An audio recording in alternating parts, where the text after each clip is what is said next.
কি বলে page number 215 এই জন্য ইয়ে পর্যন্ত করাইছি, deep vein thrombosis management, sorry diagnosis আগ পর্যন্ত পড়ানো হয়েছিল। তো আজকে বলছিলাম যে বাকিটা শুরু করব। দেখ, আগে চলে আসছে সবার মাঝে, মাঝে মাঝে মাঝে বুঝছো, আমি মানে যে পরিমাণ কি বলে দায়িত্ব নিয়ে নিতেছি, দায়িত্ব কাঁধের উপরে আসতেছে, কবে না জানি আমি দায়িত্বের কাঁধে চলে যাই। না আল্লাহ, না ভাইয়া, আপনার কিছু হবে না ইনশাল্লাহ।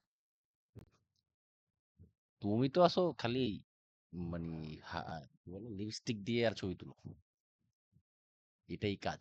হ্যাঁ, খালি ভাইয়ার মতো ব্যাটা লোক। কি ভাইয়া আমরা আপনার জন্য দোয়া করি ভাইয়া। আপনি তো অবশ্যই আমাদের এত জোরে দায়িত্ব নিছেন ভাইয়া। না দেখো, বললাম যে মানে ভাইয়া ছেলে হ্যাঁ, বসে কষ্ট কাজ আচ্ছা, করতেই হয়। হ্যাঁ, এটা আসলে কিছু করার না। আহ, ভাইয়া আমাদের তো এখনই ভালো লাগে না কাজ করতে। না তবে ইয়ে কেন জানি মনে হয় ইয়ে অনেক ফাঁকিবাজ, মানে অলস টাইপের, মানে সাদিয়া সালসাবিল। জি ভাইয়া, আমি মানে আসলে মনে অনেক হয়, অলস। তবে একটু মাথা খাটাও তাইলেই হবে। অত কঠিন না বুঝছো, একদম রকেট সায়েন্স না যে কোনোদিন পারা যায় না। এটা হয়ে যায় বুঝছো, আস্তে আস্তে ইনশাল্লাহ হয়ে যায়, একটু মনোযোগ দিলে হয়ে যায়।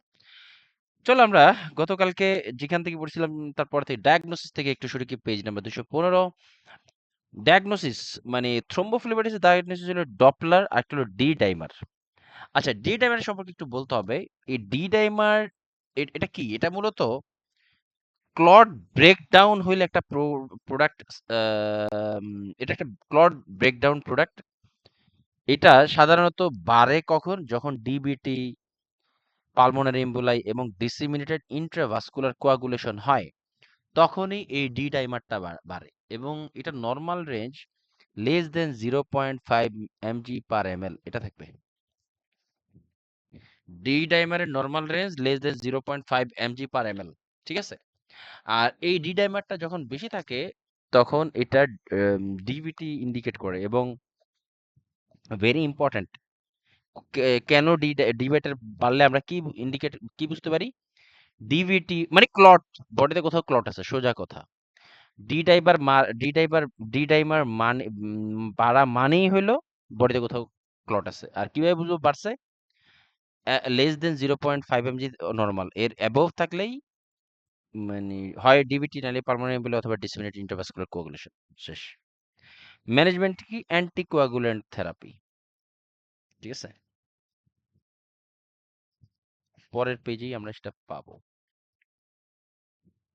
Sorry, anticoagulant therapy. তারপরে আসি হলো সার্জিক্যাল ম্যানেজমেন্ট। অনেক সময় অ্যান্টিকোয়াগুলেন্ট ঠিক না হলে সার্জারি করতে হয়, লাইক ভেনাস থ্রোম্বেক্টমি, ভেসেলের ভিতরে।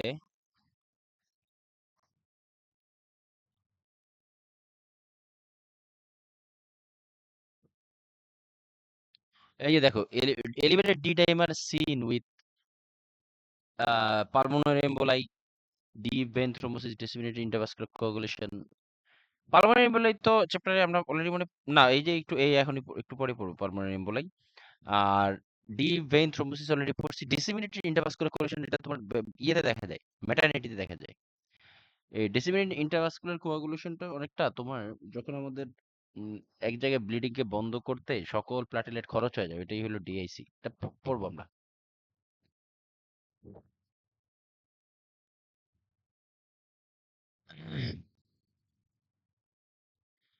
তো এটা হলো কি ভেনাস থ্রোম্বেক্টমি, মানে removal of a clot in iliofemoral region, মানে ওই ইলিয়াক ক্রেস্ট, আমাদের গ্রোইন যে জায়গায় থাকে না, এই জায়গা দিয়ে তোমার ওই ইয়ে ঢুকায়, ওয়্যার ঢুকিয়ে তারপরে তোমার ওই থ্রোম্বাসকে বের করে নিয়ে আসা হয়। তারপরে insertion of intravas intravascular inferior vena cava filter. এটা হলো ওই যে মানে ইন সুপিরিয়র ইনফেরিয়র মানে হার্টের নিচের থেকে যেই এখান থেকে এইখানে তোমার এক প্রকার ওই ফিল্টার দিয়ে তোমার ক্লটকে নিয়ে আসা হয়। এবার যাই হোক এটা বিভিন্ন পদ্ধতি এখানে খুব একটা আসে না। তবে insertion of inferior vena cava filter an umbrella like device that is inserted to the inferior vena cava to filter incoming clots, vein ligation and stripping আমি খাবো vein stripping and like অনেক সময় আবার পার্মানেন্টলি মানে ভেনকে block করে tight করে বন্ধ করে দেওয়া হয় এরকম হতে পারে। এটা আসলে হেপারিন থেরাপি এভরি মানে হেপারিন ওয়ারফারিনের প্রত্যেকটা জিনিস কিন্তু question unlimited time question. Use the acute phase of treatment. Yes, যেকোনো মানে যেকোনো না মানে থ্রোম্বোলাইটিক শুরুর ক্ষেত্রে তোমার প্রথমে কিন্তু হেপারিন দিয়ে স্টার্টটা করে, হ্যাঁ, বাট মেনটেনেন্স ডোজগুলোতে ওয়ারফারিন ব্যবহৃত হয়। Used in the acute phase of treatment the coumadin আচ্ছা the coumadin will be started 2 days before heparin is discontinued. Yes, মাথায় রাখো অথবা জেনে রাখা ভালো যে যখন আমরা হেপারিন বন্ধ করে দিব, হেপারিন বন্ধ করার কারণটা হলো যে তোমার হিট হেপারিন ইন্ডিউস থ্রোম্বোসাইটোপেনিয়া এটার কারণে অনেক আগে ভাগে মানে লং টাইম খাওয়ানো যায় না। তো হেপারিন বন্ধ করার পরে যেহেতু ওয়ারফারিন স্টার্ট করতে হয়, এই জন্য হেপারিন রানিং অবস্থায় হেপারিন বন্ধ করার 2 দিন আগে থেকে ওয়ারফারিন স্টার্ট করা হয়। আচ্ছা, কেন আমরা এই কি বলে হেপারিন স্টার্ট করার বন্ধ করার 2 দিন আগে ওয়ারফারিনটা স্টার্ট করি? কারণটা হলো যদি আমরা হেপারিন বন্ধ করে দিয়ে দেন ওয়ারফারিন স্টার্ট করি, তখন এই পেশেন্টের ব্লাডটা অনেক বেশি থিক হয়ে যেয়ে আবার সেই ডিবিটির দিকে টার্ন করতে পারে। আই মিন ডি-ডাইমার বেড়ে যেতে পারে।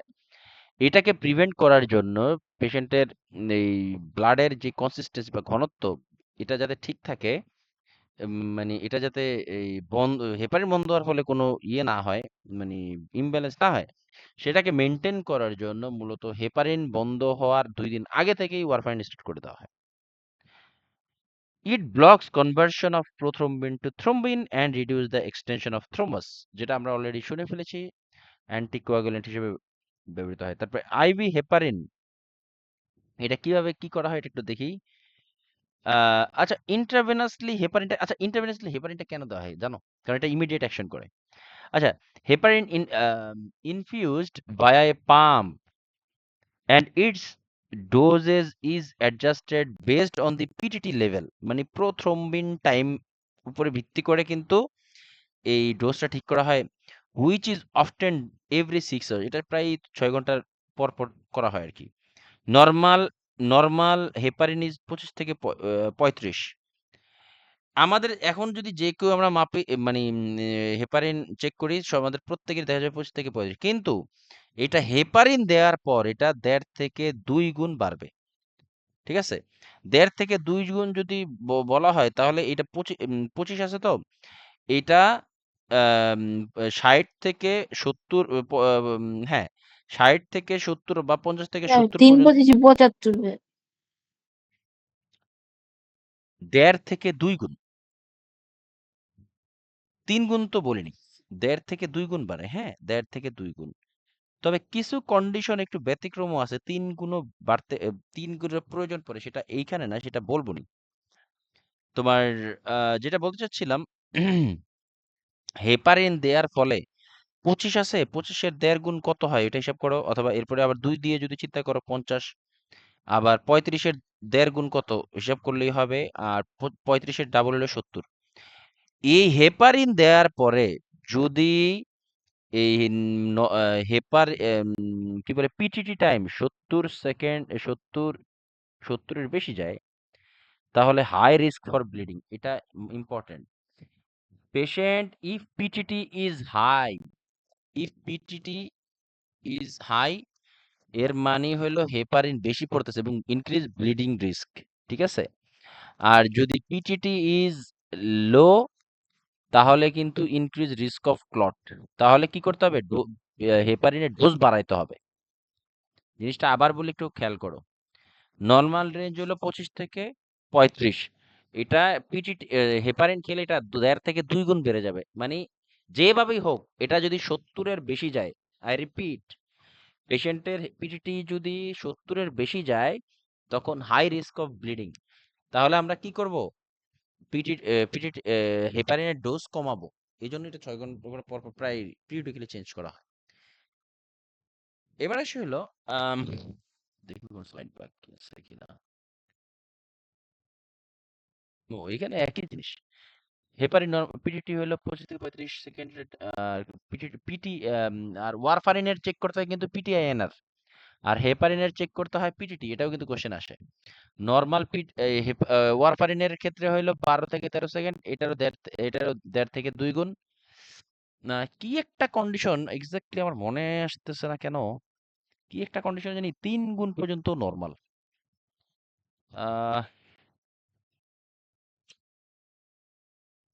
বলবো নি, অবশ্যই পাবো এটা নিশ্চিত, এই মুহূর্তে মনে আসতেছে না।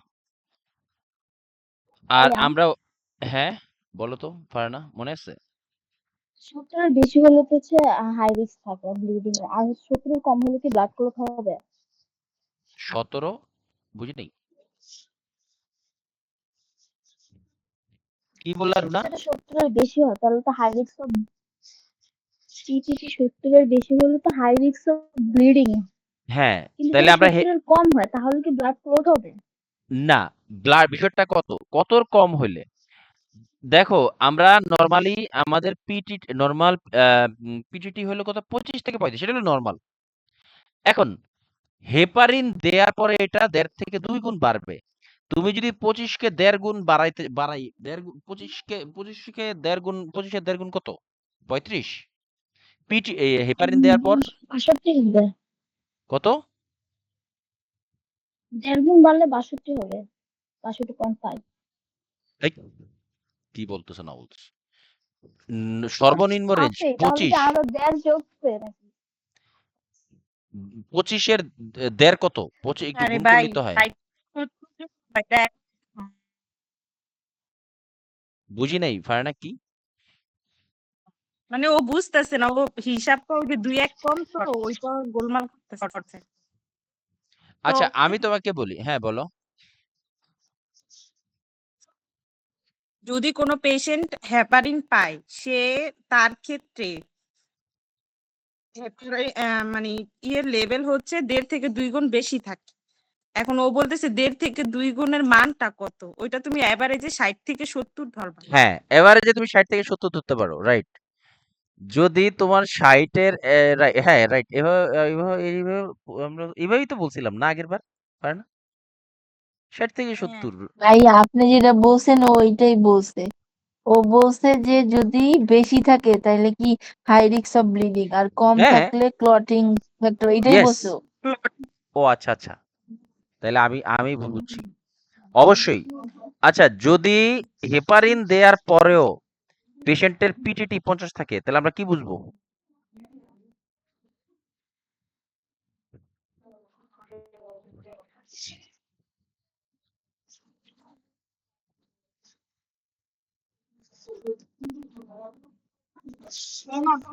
বোঝা যায় না কিছু। কথা বলো রুনা ভাই। আমি বলি পিটিটি দেওয়ার পরে যদি 50 থাকে তাহলে তো নরমাল। 70 পর্যন্ত আমরা নরমাল ধরতে পারি, 70 এর বেশি হ্যাঁ হলে তো ব্লিডিং রিস্ক। হ্যাঁ, মানে এটা অরিজিনালি এটার এভারেজ ধরা হয় 60 থেকে 70, এটা হলো এভারেজ। আর এটার মেইন অ্যাপ্রোপ্রিয়েট ভ্যালুটা হলো 50 থেকে 70, ঠিক আছে? আর রুনার যে কোয়েশ্চন, যদি কমে তাহলে ক্লট হয় কিনা, ধরো হ্যাঁ 25 থেকে 20 থেকে 25 হইলে ক্লট হবে না, যদি ধরো, আপনার হ্যাঁ 25 এর নিচে থাকলেই ক্লট হবে। হুম। এবং নরমালে যারা হেপাটাইটিস তাদের ক্ষেত্রে আচ্ছা আমি আমি আমি ও কনফিউজটা হয়েছে, এবার আমি বুঝতে পারছি বিষয়টা কোথায় হয়েছে প্রবলেমটা। দেখো আমরা যারা আছি সবাই এখন এই পিটিটি চেক করলে আমাদের এই রেঞ্জের ভিতরেই থাকবে। এখন কথা হলো আমার বডিতে ক্লট হয়েছে, আমার এই 25 থেকে 35 থাকলে হবে না, তাহলে ক্লট আরো বাড়বে। কিন্তু আমি তখন আমার খেতে হবে হেপারিন। হেপারিন খাওয়ার পরে আমার এই টাইমটা 25 থেকে 35 সেকেন্ডের এই জায়গাটা, এটা হতে হবে কমপক্ষে 50 থেকে 70, কমপক্ষে 50 থেকে 70 হইতে হবে। এখন আমি হেপারিন খাওয়ার পরে যদি 40 হয়, এটা ইটস নট নরমাল। মানে হেপারিন কাজ করতেছে না, হেপারিনের ডোজ বাড়াইতে হবে। আর যদি হেপারিন খাওয়ার পর এটা 70-এর বেশি হয়, তাহলে হেপারিন পরিমাণ বেশি দেওয়া হইতেছে। আর এটা হেপারিন পরিমাণ বেশি হইলে কি হবে? আমাদের ব্লিডিং রিস্ক বাড়বে। তাহলে আমরা কি করব? বুঝতে হেপারিনের পারছি ভাইয়া। এই না সমস্যা নেই, মানে ভয়ের পরেই জয়।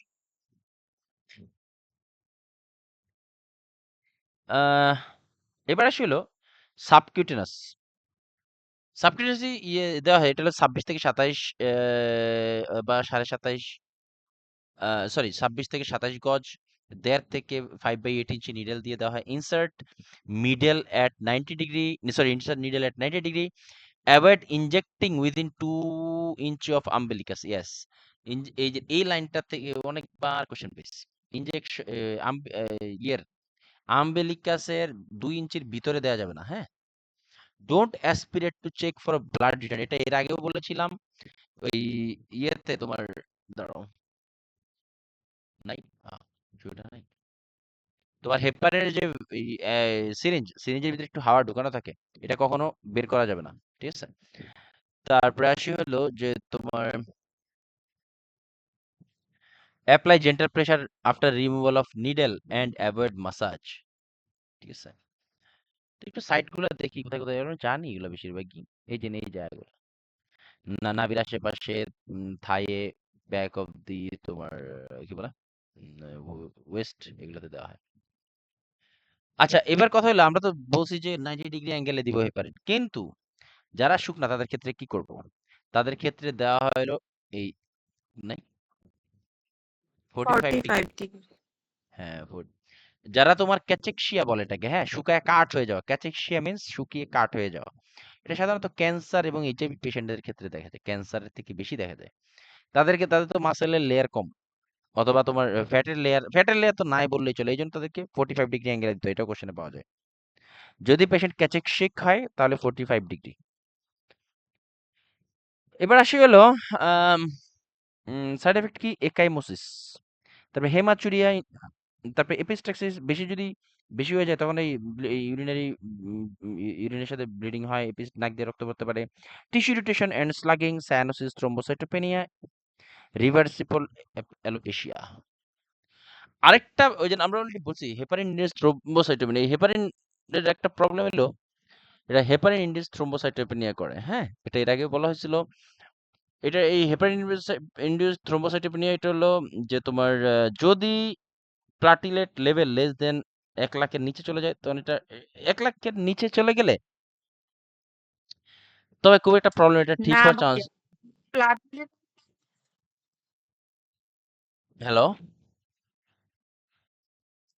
বলতেছে থ্রোম্বোসাইটোপেনিয়া হচ্ছে ওই যে হেপারিন ইনডিউসড থ্রোম্বোসাইটোপেনিয়া যেটা, ওটার ক্ষেত্রে হচ্ছে মানে যে প্লাটলেট আছে তার 50% যদি কমে।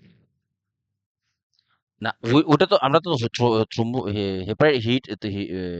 হেপারিন থ্রোম্বোসাইটোপেনিয়া পড়াচ্ছি না, মানে আম, কি বলে, এটা হলো মানে বুঝাচ্ছি যে কখন লাইফ থ্রেটেনিং। যেমন আমাদের নর্মাল রেঞ্জ কিন্তু 1.5 লাখ থেকে 3 লাখ, তাই না? 1.5 লাখ থেকে 3 লাখ, তবে 1 লাখে আল্লাহ, আসলেও খুব একটা প্রবলেম হয় না, জানলা। হ্যাঁ। 1,20,30 আসলে প্রবলেম হয় না। প্রবলেম হয় হলো যে মানে হেপারিন ইনডিউসড থ্রোম্বোসাইটোপেনিয়া কখন বলা হয়?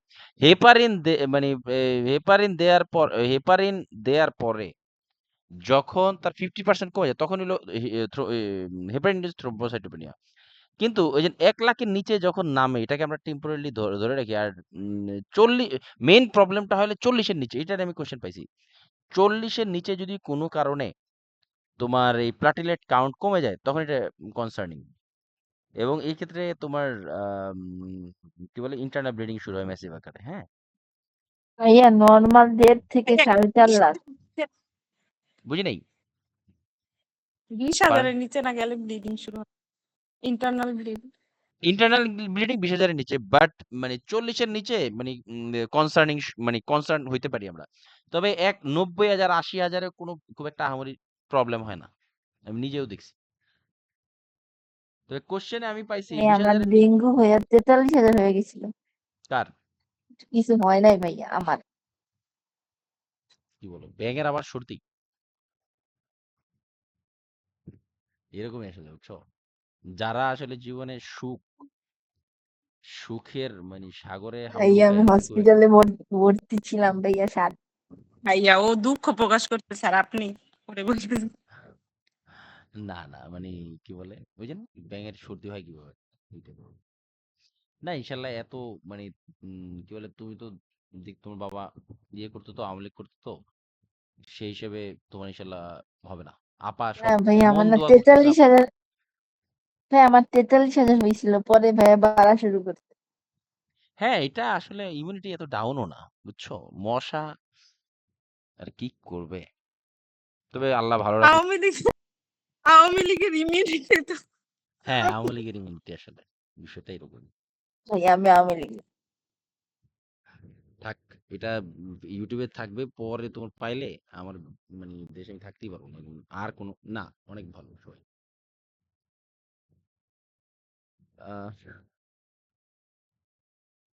টাইপ টু তে টাইপ টু হলো হেপারিন থ্রোম্বোসাইটোপেনিয়াতে heparin may be change to detect thrombin inhibitors right মানে হেপারিনের এই প্রবলেম মানে এই হিট হেপারিন ইন্ডিউস থ্রোম্বোসাইটোপেনিয়া হওয়ার কারণে এই অনেক সময় তোমার ওই মানে সেকেন্ড জেনারেশন বা নতুন যে টাইপের যেই হেপারিন গুলো আসতেছে বাজারে এগুলো ব্যবহার করা হয় এই এই হেপারিন থ্রোম্বোসাইটোপেনিয়া যাতে না হয় এটাকে অ্যাভয়েড করে নতুন নিউ জেনারেশনের যে এই ইয়েগুলো আছে সেগুলো লাইক ডাবিগাট্রান আর্গাট্রোবান এগুলো ব্যবহার করা হয় এগুলো আমি প্রায় হসপিটালে দেখি হ্যাঁ এটা এর আগেও বলছি আর হেপারিনের ইয়ে কি প্রোটামিন সালফেট না হেপারিনের অ্যান্টিডোট কিন্তু প্রোটামিন সালফেট রিমেম্বার মাথায় রেখে নার্সিং ইমপ্লিকেশন এখানে কি আমরা গুরুত্বপূর্ণ ভূমিকা পালন করব instruct patient to avoid aspirin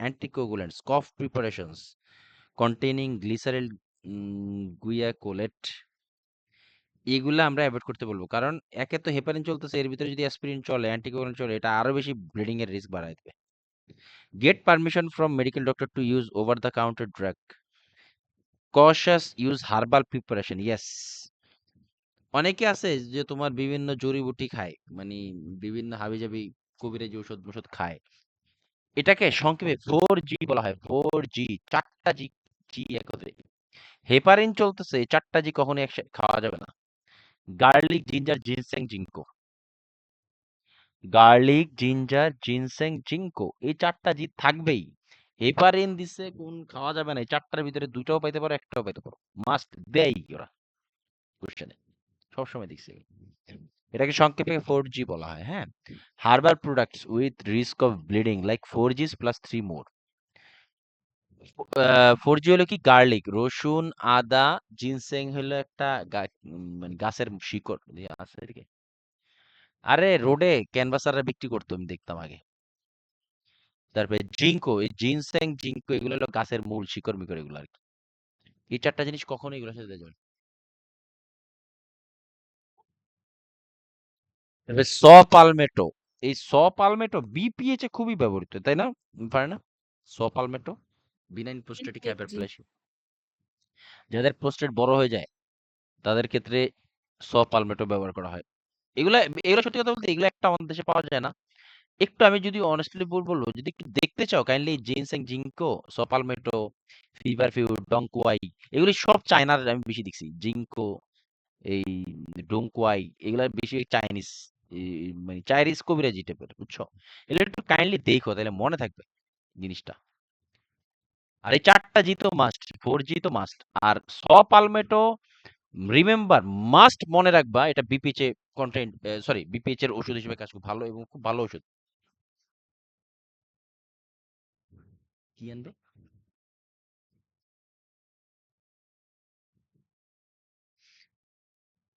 তারপরে আসি হলো আম, এবার আসি হলো ওয়ারফারিন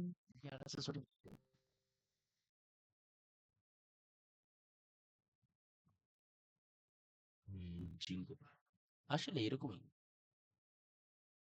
দেখে নিও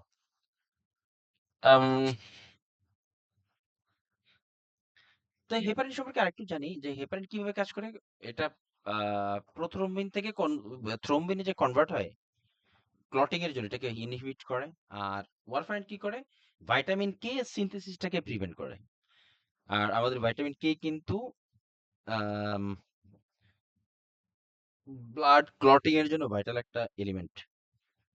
যেহেতু এই ভাইটামিন কে আমাদের ইন্টেস্টাইনে উৎপন্ন হয় বা ইন্টেস্টাইনাল ব্যাকটেরিয়ার কারণে গ্রো করে, মানে ডেভেলপ করে, এই জন্য আম, তোমার জন্মের পরে বাচ্চাদেরকে দ্রুত দেওয়া হয়, ভাইটামিন কে ইনজেকশন দেওয়া হয়। কারণ কি, কারণ বাচ্চাদের ইন্টেস্টাইন একদম স্টেরাইল, মানে বাচ্চাদের ইন্টেস্টাইন এতটাই স্টেরাইল, কি বলে, স্যালাইন স্যালাইন যতটা স্টেরাইল না, বাচ্চাদের ইন্টেস্টাইন এতটা স্টেরাইল, এটা আমাদের বলছে। এবং আরেকটা জিনিস ওইদিন বললো যে মায়ের পেটে যে এমনিওটিক ফ্লুইড অ্যাজ লাইক তোমার, মানে কি বলে, ওটি ওটি ইনস্ট্রুমেন্ট যতটা স্টাইল, তার থেকেও বেশি নাকি মায়ের এই অ্যামনিওটিক ফ্লুইড স্টাইল থাকে, বুঝছো? তো হাইলি প্রোটেক্টিভ থাকে। মানে যদি এরকম হইতো যে মায়ের অ্যামনিওটিক ফ্লুইডই তোমার স্যালাইন আগে ব্যবহার করা যেত, তাহলে স্যালাইনের থেকেও বেশি স্টাইল থাকতো। মানে একটা জাস্ট উদাহরণস্বরূপ বলছে আর কি ইকরাম স্যার। এটা তো বললামই। আর সকল ওয়ারফারিন গুলা দেখবা জাবান এক্সে, এক্সে মিন্স ফ্যাক্টর 10A ইনহিবিটরস, এটা আগেও বলেছিলাম তাই না? এক্সে, এটা কি বলছিলাম? এক্সে, এক্সে মিন্স ফ্যাক্টর 10A, না মেরে বলেন। বলি নাই? এটা কি এর আগে বলি নাই আসলেই? না ভাই, বলার তো কথা। এই এক্স এ, এই যে বলে তো এক্স এ মিন্স ফ্যাক্টর 10A, দেখি কি বলবো এটা। অনেকগুলো বলছিলেন, এটা শুনে। ফ্যাক্টর এক্স এ মিন্স 10, এক্স মিন্স 10 না, ওই রোমান লেটারে এক্স মিন্স 10, এই ফ্যাক্টর 10A হ্যাঁ ভাই, ইনহিবিটরস। এক্সমেন্সটেন। হ্যাঁ, এক্সে মিন্স 10A ইনহিবিটরস। এরা হলো এই আমাদের যেই তোমার 12টা ফ্যাক্টর আছে ক্লটিং এর, ওইখানে 10 নাম্বারটা হলো এক্সে। ওই এক্সেটাকে, এই 10 নাম্বার যেই ফ্যাক্টরটা আছে ওইটাকে বাধা দেয় ক্লট যাতে না করে, এই জন্য এটা হলো ফ্যাক্টর 10A ইনহিবিটর, এক্সে ইনহিবিটরস। এটা হলো সংক্ষেপে থেকে জাবান বলা হয়, জাবান। এক্সএবিএন লাস্টে জাবান থাকবে, এক্সএবিএন থাকবে। এরা হলো ওয়ারফারিন, ঠিক আছে? সংক্ষেপে বলে দিলাম। তাহলে ওয়ারফারিন সম্পর্কে তাহলে কি জানতেছি আমরা? It blocks prothrombin synthesis by interfering with vitamin K synthesis. PTINR should be monitored daily in the acute phase of treatment, then 2 or 3 times per week based on the patient condition. আমরা ইয়েতে কি check করি, হেপারিনের ক্ষেত্রে আমরা check করি PTT, ওয়ারফারিনের ক্ষেত্রে আমরা check করি PT INR, prothrombin time and international normalized ratio, ঠিক আছে? পিটিএনএ শুড বি, এটা বললামই। নরমাল পিটি হলো 12 থেকে 14, আর এবং এটা কিন্তু এটাও সেম একই, 1.5 থেকে ওয়ারফারিন শুরু করলে এটাও 1.5 থেকে 2 গুণ বাড়বে। আর আইএনআর রেশিও শুড বি 1.5 থেকে 2 while on treatment, ঠিক আছে? INR is the ratio of patients PT divided by normal PT. While on treatment it is 1.5 থেকে 2 গুণ। INR রেশিও সেম, মানে সবগুলোই 1.5 থেকে 2 গুণ বাড়বে, মানে ওষুধ শুরু করলে। আর এটার সাইড এফেক্টও একই, এই ব্লিডিং টেন্ডেন্সি থাকে, তারপরে হেয়ারিং লসের একটা চান্স থাকে, তারপরে burning sensation of feet, GI সিমলাইং অ্যানোরেশন অর শেপ, ভমিটিং এন্ড ডায়রিয়া, এই টাইপের। আর ওয়ারফারিনের অ্যান্টিডোট হলো ভাইটামিন কে, ঠিক আছে? ভাইটামিন কে ইনজেকশন দিলে ওয়ারফারিনের কাজ ভ্যানিশ হয়ে যাবে। আর আরেকটা জিনিস একটু বলেই চান্সে, যে ভাইটামিন কে এর সোর্স কিন্তু আমাদের দুইটা, একটা হলো আমাদের ইন্টেস্টাইন, আর ইন্টেস্টাইনে এই ভাইটামিন কেটা তৈরি করে কে? আমাদের নরমাল ফ্লোরা। নরমাল ফ্লোরা হলো আমাদের উপকারী ব্যাকটেরিয়া, ঠিক আছে?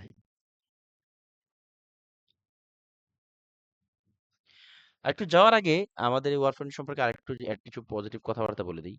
এই ফ্যাক্টর 10A ইনহিবিটরস যারা আছে, এরা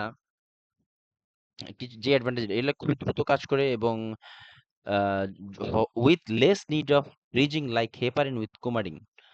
মানে এই যে তারপর less need of frequent monitoring like Coumadin, মানে এই ওয়ারফারিনের আম, ওয়ারফারিনের ওয়ারফারিন হলো একটা, আর ফ্যাক্টর 10 এই ইনহিবিটর ছিল হলো আরেকটা।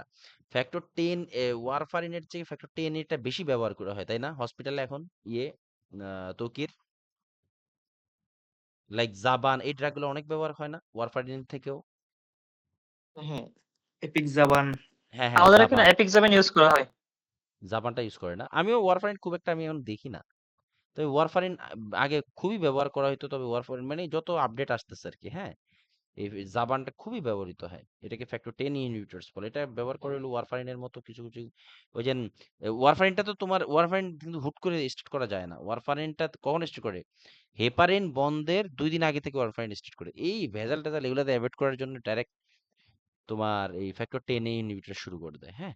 এটা একটা সুবিধা হলো, কারণ এটা তোমার ওই ব্রিজিং মানে হেপারিন ওয়ারফারিন একটা যে সামঞ্জস্য, এটা এত কিছু মেনে করতে হয় না, এবং এটা কম মনিটর করলেও চলে, এবং এটা খাবারের সাথে কোনো ইন্টারাকশন নাই। আবার ওয়ারফারিনের একটা প্রবলেম হলো যে ওয়ারফারিন খেলে তুমি যদি পটাশিয়াম কন্টেইনিং খাবার খাও তাহলে ওয়ারফারিন কাজ করবে না ঠিক মতো। এই জন্য এইসব ভেজাল টেজাল বাদ দেওয়ার জন্য ফ্যাক্টর 10 ব্যবহার করা হয়, প্রচুর ব্যবহৃত হয়। ভাইয়া, আর হেপারিন ওয়ারফারিনের ভিতরে কি আগে ওয়ারফারিন বন্ধ করতে হয়? না, আগে না, হেপারিন। এই হেপারিন, হ্যাপারিন আচ্ছা আমি হ্যাপারিন তোমাকে বলি, চলাকালীন হচ্ছে ওয়ারফারিন চালু করতে হয়। হ্যাঁ ও পরে আসছে এই জন্য ও বুঝতেছে না। হেপারিন, যে কোনো হেপারিন মানে অ্যান্টিকোয়াগুলেন্ট শুরু করতে গেলে আগে হেপারিন, দেন ওয়ারফারিন আসবে, ঠিক আছে? আর বন্ধের সময়? হেপারিন বন্ধ করবে দেখেই তো ওয়ারফারিন চালু করবে। হ্যাঁ ওয়ারফারিন হেপারিন, হচ্ছে কাজ করতে একটু টাইম নেয়, 2 থেকে 3 দিন এটার এফেক্ট আসতে লাগে। এর হ্যাঁ জন্য হচ্ছে হেপারিন চলাকালীনই হচ্ছে ওয়ারফারিন চালু করা হয়। জি, খুবই মচৎকার ফারহানা। হ্যাঁ বুঝছো তকির, ফারহানা কিন্তু একদম অ্যাকুরেট বলছে সে তোমার। বুঝছি বুঝছি। হ্যাঁ, তাহলে তুমি ফারহানাকে থ্যাংক ইউ দাও। Thank you Farhana. বরিশালের মানুষ তো ভাইয়া, অনেক মানে ট্যালেন্ট। কিসের আচ্ছা, বরিশালের আজেরা? আহ, এবার আসি হলো ফ্যাক্টর 10 এর সাইড এফেক্ট গুলা কি? নিউরোলজিক্যাল ইম্পেয়ারমেন্ট হয়, লাইক এক্সট্রিম উইকনেস তৈরি হয়, অল্টার্ড সেন্সেশন এবং নামনেস হতে পারে।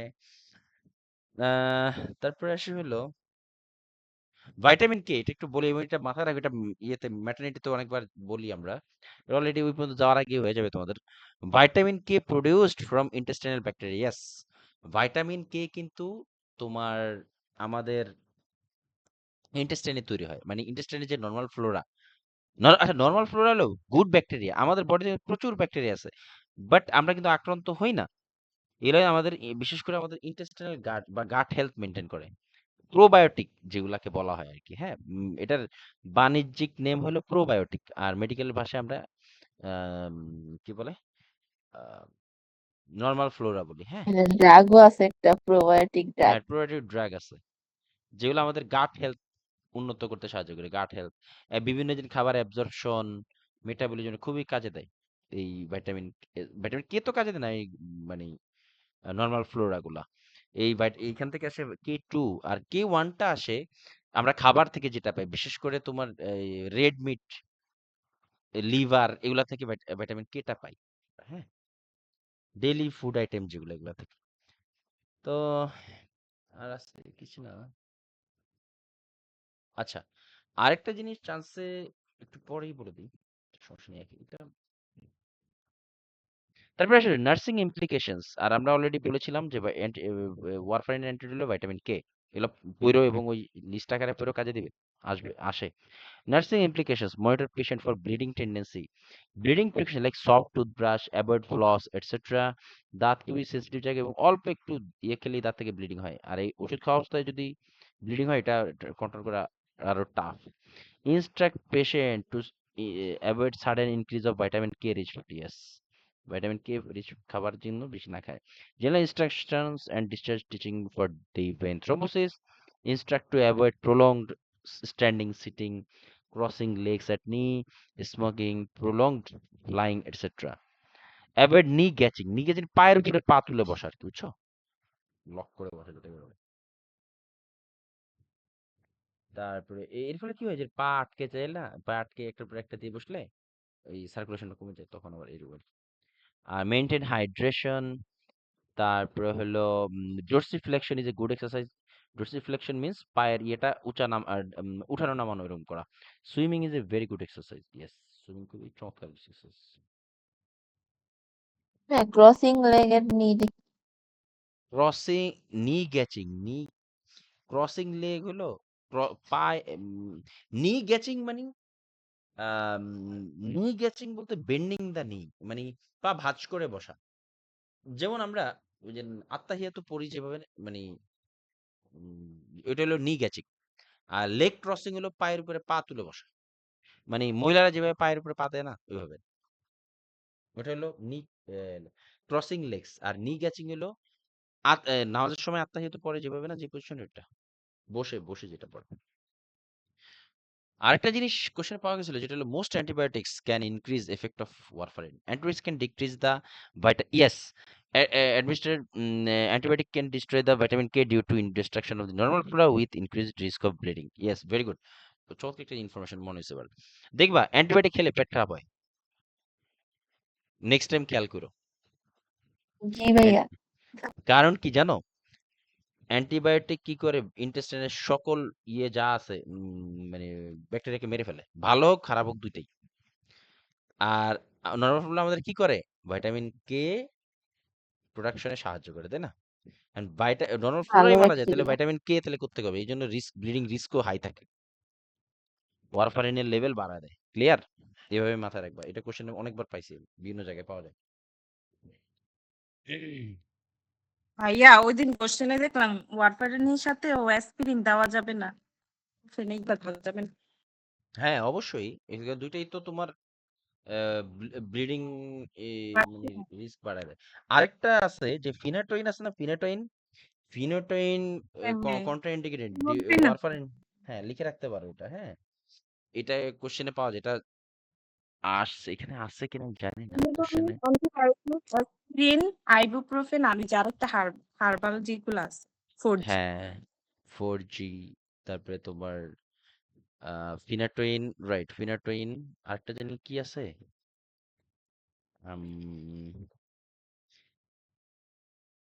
এনএসএআইডি, এনএসএআইডি তো ইয়ের ভিতরে আইবুপ্রোফেন এর ভিতরেই পড়ে, বুঝছো, এনএসএআইডি। এগুলো কন্ট্রাইন্ডিকেটেড। হ্যাঁ এগুলো কন্ট্রাইন্ডিকেটেড, ঠিক আছে। লিখে রাখো যে ফিনাটোইন দেয়া হয় না, কারণ এই ফিনাটোইন খেলে ওয়ারফারিনের লেভেল বেড়ে যায়, মানে এর এফিকেসিটা আরো বাড়ায় দেয়, যে কারণে দেওয়া হয় না। এখানে নাই যদিও স্লাইডে, বাট মুখে বলে দিলাম, মাথায় রাখো। চলো আমরা একটা ব্রেক নেই, তারপরে আমরা পালমোনারি এমবোলাই এবং সিপিআর রিলেটেড পেডিয়াট্রিক কার্ডিওলজি বিষয়।